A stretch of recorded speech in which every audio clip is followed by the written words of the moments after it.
बिस्मिल्लाहिर्रहमानिर्रहीम। अस्सलाम वालेकुम नाज़रीन, आप यूट्यूब चैनल देख रहे हैं। मैं इमरान खान हूँ। मैं बहुत सारी तफसीलात हैं आपके साथ शेयर करनी है, लेकिन सबसे पहले इमरान खान साहब के हवाले से चंद दिन पहले मैंने आपको बताया था कि जेल में उनकी सिचुएशन क्या है। मैंने आपको बताया था कि मल्टीपल इशूज़ हैं खान साहब को और उनके ऊपर बहुत सारी पाबंदियाँ लगी हैं जेल में। अभी जो लेटेस्ट इन्फॉर्मेशन है, पिछले 1-2 दिनों में जो कुछ हुआ, मैंने दोबारा इन्फॉर्मेशन निकाली है, जेल से निकाली है, मैं आपके साथ शेयर करता हूँ। इमरान खान साहब को शेव का सामान दिया गया है। शेविंग का सामान उनके पास नहीं था। उनके जो दाढ़ी के बाल हैं वो बढ़ रहे थे, तो उनको शेव का सामान दिया गया है। यानी एक पाबंदी ये ख़त्म हुई। और रेज़र का, क्योंकि एक रेज़र दिया जाता है कैदी को, इमरान खान साहब को पूरा पैकेट दिया गया है। जेल में ऐसा नहीं होता नॉर्मली, लेकिन इमरान खान साहब को पूरा पैकेट दिया गया है। आम तौर पे जब किसी कैदी को एक रेज़र दिया जाता है तो इस्तेमाल करने के बाद वो वापस उसको देना होता है और वहाँ पे कोई मुलाजिम खड़ा रहता है करीब। तो यहाँ इमरान खान साहब को पूरा उसका एक पैकेट दिया गया है, जो मेरे पास जेल से इन्फॉर्मेशन है। जो स्टोर कीपर है उसने कुछ ज़रूरी सामान भी, जो इमरान खान साहब ने कहा था, जो सामान उन्होंने मांगा था, सारा नहीं लेकिन जो ज़रूरी सामान है उसमें से बहुत सारा सामान इमरान खान साहब को मुहैया कर दिया है। इमरान खान साहब को अखबार की सहूलत अब वापस मिल गई है। जब हमने ये वीलॉग किया था उस वक्त तक नहीं थी, उसके बाद अब वापस मिल गई है। 2 दिन पहले इमरान खान साहब ने दोपहर का खाना लेने से इनकार कर दिया था। जेल में ये छोटी बात नहीं होती, बड़ी बात होती है। तो उसके बाद जो है वो खाने का, मैंने आपको बताया था कि जो प्रॉब्लम्स आ रही थी, फिर अमले के लोग पहुंचे, उन्होंने इमरान खान साहब से मुज़ाकरात किए और उन्होंने बताया कि जी हमारी क्या मजबूरियां हैं। एक और जेल से जो मुझे खबर आई, अब उसके अंदर मुझे कोई तफसील नहीं बता पा रहा क्योंकि उन्हें आइडिया ही नहीं है। मुझे ये खबर आई कि 2 मरतबा इमरान खान साहब से कुछ लोगों ने मुलाकात की है जेल में, और ये मुलाकात रात के वक्त हुई है। अब ये कौन लोग थे, कहाँ से आए थे, क्यों मिले इमरान खान साहब को, इसके बारे में कोई इन्फॉर्मेशन नहीं है, क्योंकि जब वो मुलाकातें हुई तो वहाँ पे जेल के अमले का कोई बंदा मौजूद नहीं था। हाँ, ये ज़रूर है कि जो आए वो प्रोटोकॉल के साथ आए, और 2 लोगों ने इमरान खान साहब से अलग अलग जेल में मुलाकात की है, और उसके बावजूद इमरान खान साहब पे सख्ती रही, और फिर अब हालात जो हैं वो बेहतरी की तरफ जा रहे हैं। ये जब इमरान खान साहब ने खाना नहीं खाया दोपहर का, जब पूरी दुनिया के अंदर शोर मच गया, जब आलमी सतह के ऊपर आवाज़ उठी, तो ये छोटी छोटी चीज़ों की इंफॉर्मेशन मेरे पास आई थी, ये मैंने आपके साथ शेयर की है। लेकिन इसके बावजूद इमरान खान साहब को पहले जैसा जेल के अंदर जो माहौल है वो तो नहीं है। ये नहीं, इमरान खान साहब जिस तरह पहले वॉक करते थे या उनकी मुलाकातें होती थी, वकला से मिलते थे, सहाफ़ियों से उनकी बातचीत हो जाती थी, ये सारी चीज़ें रोकी गई हैं। फजलुर रहमान साहब नवाज शरीफ साहब के घर गए थे मिलने के लिए। नवाज शरीफ साहब ने जाती उम्र में सारों को इकट्ठा किया, और ये ऐसा लगता है कि हुकूमत की जानिब से आखिरी पैंतरा था कि फजलुर रहमान साहब को काबू कर लिया जाए। फजलुर रहमान साहब भी थे, बिलावल भी थे, बाकी पॉलिटिकल पार्टीज भी थी। तो मियाँ साहब ने हुकूमत का सारे इत्तेहादी बुलाए हुए थे, साथ फजलुर रहमान साहब को बुलाया हुआ था कि अगर हम सब इकट्ठे हो जाएं तो आईनी तरमीम हम कर सकते हैं। तो नवाज शरीफ साहब ने आखिरी कोशिश की है। नवाज शरीफ साहब ने क्या किया पहले वो बताता हूँ, फिर बताता हूँ पाकिस्तान में इस आईनी तरमीम के लिए क्या कुछ ऐसा किया जा रहा है जिसे पाकिस्तानी कभी नहीं भूलेंगे। यानी जब एक कौम के साथ जुल्म होता है ना, जुल्म को लोग भूल जाते हैं, डंडे पड़ते हैं, लोग भूल जाते हैं, बाद में हंस के बता रहे होते हैं मुझे भी वहां डंडे पड़ गए थे। लोग गिरफ्तार होते हैं, भूल जाते हैं। लेकिन जब लोगों की इज्जत के ऊपर हमला होता है ना, जब एक लेवल से ज्यादा निजाम गिर जाता है, फिर लोग भूलते नहीं है, फिर उसका रिएक्शन आता है, आता ही रहता है, आता ही चले जाता है, वो खत्म नहीं होता। मैं आपको इसके बारे में भी बताऊंगा कि अभी क्या हो रहा है, लेकिन पहले आप ये ले लें कि मौलाना फजलुर रहमान साहब की जो बातचीत हुई, इस हवाले से मौलाना फजलुर रहमान साहब से रब्ता किया फौरी तौर पे। जैसे ही वो अपनी गाड़ी में आकर बैठे और वो निकले वहाँ से मियाँ साहब के घर से, तो अखुंज़ादा यूसुफ ज़ई साहब का रब्ता हुआ उनसे। उन्होंने जो बातचीत की मौलाना फजलुर रहमान साहब से डायरेक्ट, वो बातचीत भी मैं आपको बता देता हूँ, और जो दीगर सोर्सेज से खबरें मेरे पास आई इस मुलाकात की वो भी मैं आपको बता देता हूँ। पहले तो आप ये देखें कि मौलाना फजलुर रहमान साहब वहाँ पर मीडिया से बात करना चाह रहे थे, जब इसहाक डार साहब और वज़ीर कानून वो उनको वहाँ से लेकर ज़बरदस्ती चले गए। मीडिया आवाज़ें दे रहा था, सवालात कर रहा था, और मौलाना साहब बात करना चाह रहे थे, लेकिन उन्होंने कहा नहीं बस बस चले चले चले। अब मैं आपको ये बताता हूँ कि जब ये मुलाकात हुई तो इसमें दोबारा से मुस्लिम लीग नून ने और पीपल्स पार्टी ने अपने मुसव्वदे पर अमल दरामद करवाने की कोशिश की। बिलावल पहले ही बता चुके थे मियाँ साहब को कि मियाँ साहब ये चीज़ें जो हैं मौलाना फजलुर रहमान साहब नहीं मान रहे, तो आपने मनानी है। जो सबसे हैरत अंगेज चीज़ इस मुलाकात में से निकल कर आई, मैं आपको बताऊंगा तो आपको पता चलेगा कि मियाँ नवाज शरीफ ने अपनी 40-45 साल की सियासत में कुछ नहीं सीखा। मियाँ साहब ने डिक्टेटरशिप का सामना भी किया, फिर भी कुछ नहीं सीखा। मियाँ साहब खुद साख्ता जिला वतनी में 2 दफ़ा चले गए, फिर भी मियाँ साहब ने कुछ नहीं सीखा। मियाँ साहब ने कुछ नहीं सीखा क्योंकि मियाँ साहब मांग क्या रहे थे? आर्टिकल 8।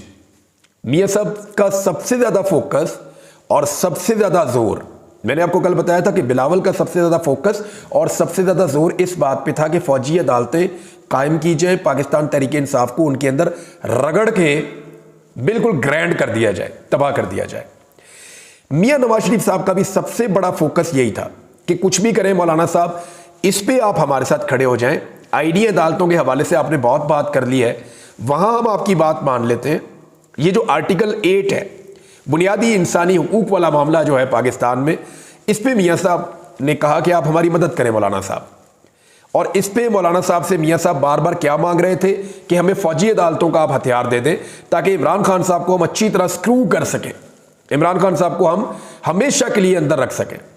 लेकिन नवाज शरीफ को यह नजर आ गया, आसिफ अली जरदारी को भी नजर आ गया कि एक आध मरतबा तो हो सकता है फॉर्म 47 के ऊपर जाली हुकूमत बना दी जाए। और तब काजी फ़ायद ईसा साहब चीफ जस्टिस ऑफ पाकिस्तान थे। अब आइंदा जब काजी फ़ायद ईसा साहब चीफ जस्टिस ऑफ पाकिस्तान नहीं होंगे तो दोबारा इलेक्शन में इतनी बड़ी सहूलतकारी कैसे मिलेगी? क्या कोई यकीन दिला सकता है कि अगले इलेक्शन में बल्ले का निशान नहीं होगा तहरीक इंसाफ के पास? क्या कोई यकीन दिला सकता है कि इसी तरह की फॉर्म 47 की हुकूमत बन जाएगी? तो अब लोगों को मायूस करने का एक ही तरीका रह गया कि आईनी तरमीम करवा के इमरान खान साहब को सारी जिंदगी के लिए जेलों में बंद कर दिया जाए और उन्हें कभी बाहर ना आने दिया जाए। अब ये एक घटिया तरीन सियासत है, जमहूरियत के नाम के ऊपर धब्बा है। इक्तदार की हवस में ये लोग अपनी तमाम इकदार भूल चुके हैं और ये पड़ी हुई है PMLN की भी जमहूरियत, यानी जमहूरियत के चैंपियन और दावेदार जो कहते हैं हमने जमहूरियत के लिए बड़ी लड़ाई लड़ी है। सिचुएशन इनकी ये है कि वो क्या मांग रहे हैं? आर्टिकल 8 में सहूलतकारी मांग रहे हैं और उसके अलावा क्या मांग रहे हैं? उसके अलावा मांग रहे हैं जी फौजी अदालतें आप हमें बनवा दें। तो मौलाना फजल रहमान साहब ने वहां पे भी किया चिट्टा इनकार। फजल रहमान साहब ने कहा जी ये भी मैं नहीं कर रहा। अब फजल रहमान साहब उनको कुछ अपने करीब लेकर आए, उन्होंने कहा जी आईनी अदालत नहीं बनाते, लेकिन आईनी तरमीम के जरिए से आईनी बेंच बनाने की तरफ चले जाते हैं। बेंचेस की तश्कील के अंदर कोई ऐसा तरीकाकार, और इसके लिए तो आईनी तरमीम की जरूरत भी नहीं है। ये तो सुप्रीम कोर्ट ऑफ पाकिस्तान से आप बात करें, प्रैक्टिस एंड प्रोसीजर कमेटी ये चीजें कर सकती है और ये सिंपल कानून साजी के जरिए भी ये चीजें हो सकती हैं। बहरहाल फजल रहमान साहब को ये रिक्वेस्ट की गई जी बाहर मीडिया मौजूद है तो थोड़ा सा जरा ये स्टेटमेंट दे दे कि हम करीब आ गए हैं, ताकि लोगों की आस ना टूट जाए। तो फजल रहमान साहब क्योंकि वफादार आदमी होगा, ठीक है चलो यार, फजल रहमान साहब चले गए। वहां पे इन्होंने अपनी बातचीत की, फजल रहमान साहब ने कहा करीब आ गए, लेकिन ये नहीं बता पाए कि किस चीज पे करीब आ गए। और फजल रहमान साहब ने कहा कि जो इनका मुसव्वदा था हमने मुस्तरद किया है। मुसव्वदा वही है जो फजल रहमान साहब का है, और फजल रहमान साहब के मुसव्वदे पे जो चीजें वो इन्हें काबिल कबूल नहीं है। अब फजल रहमान साहब के बगैर आईनी तरमीम नहीं हो रही। जैसे जैसे ये खबरें बाहर निकल रही थी कि जनाब फजल रहमान साहब कुछ नहीं कर पाएंगे, साथ साथ फस्तायत अपने उरूज पे जा रही थी। मैं आपको बताता हूं कि आज के दिन में क्या वाकयात हुए हैं ये गुज़िश्ता रात में। एक तो शाह महमूद कुरैशी साहब वो 1 साल से जेल में है, उनका बेटा भी जेल जा चुका है, पूरी फैमिली को जो है वो अजाब में मुब्तला किया हुआ है। तो शाह महमूद कुरैशी साहब की बहू जो कि जैन कुरैशी MNA उनकी बीवी है, उनको अगवा कर लिया गया उनके घर के बाहर से। और अजीब बात यह कि चंद गज के फासले पे पाकिस्तान के वजीर दाखिला का घर है। ये घर है शाह महमूद कुरैशी साहब का और मोहसिन नकवी का घर है, ये साथ ही चंद गज के फासले पे। और वहां से अगवा किया गया शाह महमूद कुरैशी साहब की बहू को, और जैन कुरैशी की वाइफ है वो। और जब इनके घर से गाड़ी उन गाड़ियों के पीछे गई, 3 गाड़ियों पे अगवा किया, मास्क पहने हुए थे नामालूम अफराद ने, उन्होंने अगवा किया। जब गाड़ी पीछे गई तो 2 वीगो डालों ने गाड़ी का रास्ता रोक दिया और ब्लॉक कर दिया। अब उनकी जो भाभी है वो भी गैर सियासी है, ये बता रही थी जैन कुरैशी की बहन मेहर बानो कुरैशी साहबा कि जी मेरी भाभी भी गैर सियासी, उनके घर वाले भी गैर सियासी, सारे परेशान हैं। उनकी 3 साल की और 5 साल की 2 बच्चियां हैं, वो रात को सो रही हैं, सुबह उठेंगी वो अपनी मां को ढूंढेंगी। तो ये जनाब सिचुएशन उनके साथ हो रही है।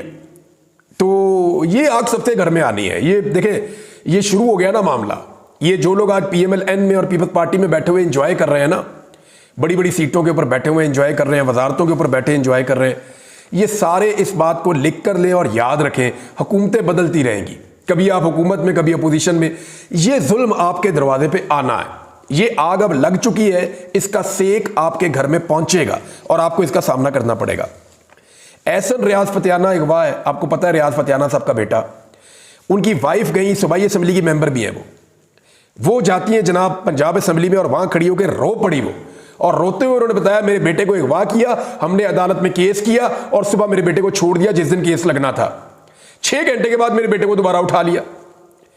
और दबाव क्या डाला जा रहा है मेरे शौहर के ऊपर जो एमएनए है रियाज फतियाना के, आकर तरमीम के हक में वोट डालो। रोते हुए एक मां ने वहां पे असेंबली के फ्लोर पे खड़े होकर बात की, और वो बेटा भी जो है वो पहले उसी असेंबली का मेंबर था, पंजाब असेंबली का। कोई इंसाफ नहीं है, कोई सुनने वाला नहीं है, कोई दादरसी करने वाला नहीं है। चौथी खबर, ये एक और भी आप ले लें, ये फयाज छजड़ा साहब, इनके बारे में बता रहे हैं, ये एमएनए है जी, इनके बारे में बताया जनाब हामिद रजा काज़मी साहब ने। उन्होंने कहा जी इनके 12 साल बेटे को उठाकर ले गए, बेटे के सीने का जो मांस है उसे और नाखूनों को प्लास से पकड़ रहे थे, और ये सारा जुल्म बच्चे की मां को दिखाया जा रहा था सिर्फ इसलिए कि वोट चाहिए आईनी तरमीम के लिए। फिर उन्होंने ये कहा कि हमारे पास कॉल रिकॉर्ड्स मौजूद हैं कि एमएनए को कॉल करके 75 करोड़ 80 करोड़ की ऑफर्स की जा रही हैं। एक एमएनए को 1 अरब 5 करोड़ तक की भी ऑफर की गई है। शफकत ऐवान साहब के पास सारी गुफ्तगू रिकॉर्डेड भी मौजूद है एक एमएनए के पास, ये भी उन्होंने बताया जनाब। अब इसके अलावा आप ये देखें कि अख्तर मेंगल साहब क्या बता रहे हैं। अख्तर मेंगल साहब बता रहे हैं कि मेरे लॉजिक के ऊपर रेड हुई है, और उसके अलावा जी मेरी जो सेनेटर है नसीमा एहसान, 2 सेनेटर है ना अख्तर मेंगल साहब के पास बलूचिस्तान से, उन्होंने कहा जी सेनेटर नसीमा एहसान को अपार्टमेंट में, उनके अपार्टमेंट के अंदर मैसूर कर दिया गया है और उनका बेटा अगवा कर लिया गया है। यानी एक और सेनेटर उनको मैसूर कर लिया और उनका बेटा अगवा कर दिया। एक और सेनेटर है इन्हीं की जमात के सेनेटर कासिम, इनके बारे में अख्तर मेंगल साहब बता रहे हैं कि उनके 8 बजे अस्पताल में डायलिसिस थे, ये गुर्दों के डायलिसिस जो होते हैं, इसके बगैर आपको पता है मरीज के लिए बड़ा इशू हो जाता है। उनके डायलिसिस थे 8 बजे इस्लामाबाद के एक अस्पताल में। वो कह रहे हैं उस वक्त से लेकर अब तक वो अपने बेटे समेत गायब हो गए हैं। ये किस तरह की जमहूरियत है? ये जनाब सवाल जो है पूछा है। अब मेरे दिमाग में भी एक सवाल आ रहा है सादा सा, क्या नवाज शरीफ और आसिफ अली जरदारी की सियासत यहां पहुंच गई है कि माओं को मजबूर किया जाएगा, माओं को, बहनों को, बेटियों को, बीवियों को उठाया जाएगा, अगवा किया जाएगा? आपको पता है हमारा दीन जो है इस्लाम इतना खूबसूरत मज़हब है, हमारे दीन में ये बात बताई गई है और इसकी ताकीद की गई है। हमारे आका नबी अकरम सल्लल्लाहु अलैहि वसल्लम ने फरमाया था कि दुश्मन के साथ जंग भी हो ना तो औरतों और बच्चों के ऊपर अटैक नहीं करना। यानी दुश्मन जो मुसलमान नहीं, गैर मुस्लिम दुश्मन के ऊपर भी आपने अटैक करना है तो आपने औरतों और बच्चों को नुकसान नहीं पहुंचाना। नबी अकरम सल्लल्लाहु अलैहि वसल्लम को जब पता चला कि एक लड़ाई के दौरान जब दुश्मन के कुछ बच्चे भी नरगे में आकर मारे गए तो आपने बड़ा इसका अफसोस किया और बार बार किया, बड़ी मुलामत हुई इसकी।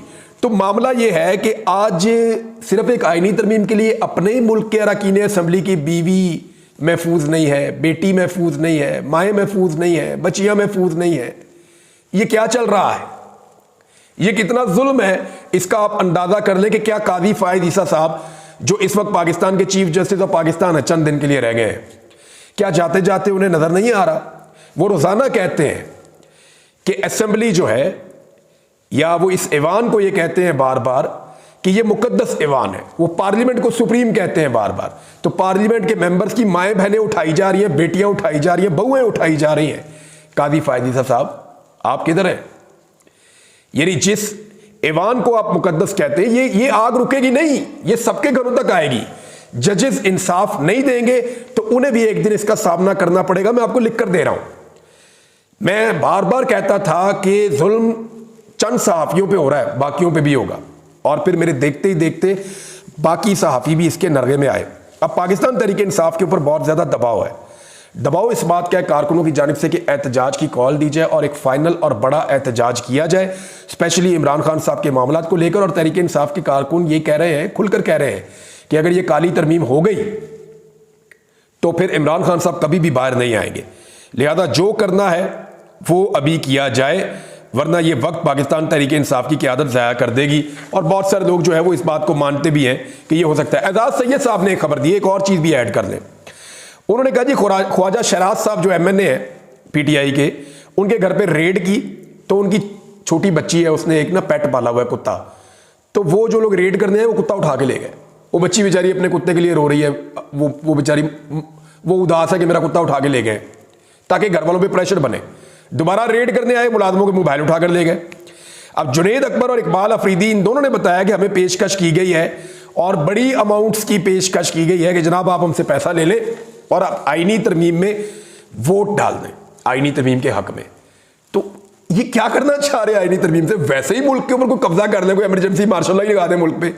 यानी हद होती है किसी चीज की कि औरतों को उठा लेना, बहुओं को उठा लेना।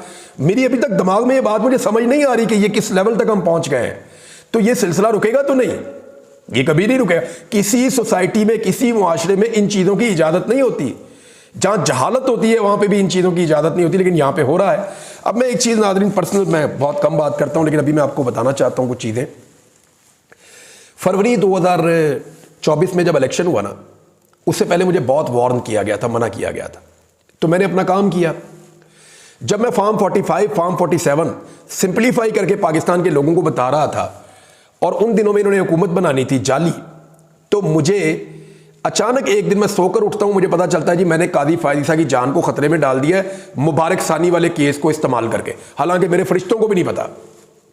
मुझे उस केस के अंदर जनाब उठा लिया जाता है और फिर मुकदमे कोई और बना लिए जाते हैं। पहले अगवा किया जाता है, उस केस का हवाला दिया जाता है, बार बार उसकी बात की जाती है। जो लोग मुझे उठाकर लेके जाते हैं वो भी इसके बारे में बात करते हैं। डीजी एंटी करप्शन ने खुद मुझे कहा, मैंने कहा यार मुझे निकाल के तो दे कोई चीज, मैंने क्या किया है, कुछ नहीं था उसके बाद। फिर मेरे पे एक मुकदमा बनाया, फिर दूसरा बनाया, और फिर मैं 3 हफ्ते के बाद बाहर आया जब तसल्ली से इन्होंने अपनी फॉर्म 47 की हुकूमत बना ली थी। अभी दोबारा मैं देख रहा हूं कि गुज़िश्ता 24 घंटों से वही सारे अकाउंट रीएक्टिव हुए हैं PMLN के मीडिया सेल के, और वो दोबारा से मेरे खिलाफ एक प्रोपेगेंडा कर रहे हैं कि ये जो बच्चों ने एहतजाज किया है इनको मैं लेकर आया हूं एहतजाज करने के लिए, मैंने उकसाया। मैं बहुत क्लियरली आपको कह दूं, मैंने बड़ी जिम्मेदारी के साथ इस वाकये को रिपोर्ट किया है, एक एक एंगल को कोट करके रिपोर्ट किया है कि ये बात उसने की और ये बात उसने की, और मैंने जो तशद्दुद हुआ उसकी भरपूर मजम्मत भी की है। और साथ मैंने ये भी कहा है कि इसके ऊपर एक आज़ादाना कमीशन बनाया जाए ताकि दूध का दूध और पानी का पानी हो। ये तजवीज़ भी मैंने दी है। लेकिन एक मरतबा फिर ये खेल खेल रहे हैं। मुझे ऐसा लगता है कि मुझे दोबारा उठाने की, गिरफ्तार करने की इन्होंने तैयारी की है। और जो वजह मुझे समझ आती है वो ये है कि ये मकरूह किस्म की एक आईनी तरमीम आ रही है, तो इन्हें ये लगता है कि दबाव बहुत ज़्यादा ना हुकूमत के ऊपर, बहुत शदीद दबाव है हुकूमत के ऊपर इस आईनी तरमीम के लिए। तो अब वो ये सोच रहे हैं कि कम से कम मेरी आवाज़ को दोबारा बंद कर दिया जाए। तो ये है जनाब सिचुएशन। मेरी जिम्मेदारी है मैं आपको बता दूं, हालांकि इस मामले में मैंने इंतहाई मोहतात अंदाज में ना सिर्फ रिपोर्टिंग की है बल्कि एक्सपोज किया जुल्म करने वालों को। मैंने बताया कि ये जालिम है, ये जुल्म कर रहे हैं, बच्चों को लहू लहान करने की इजाज़त हम किसी को नहीं देंगे। तो नाज़रीन अब तक के लिए इतना ही। अपना ख्याल रखिएगा, अपने चैनल का भी। अल्लाह हाफ़िज़।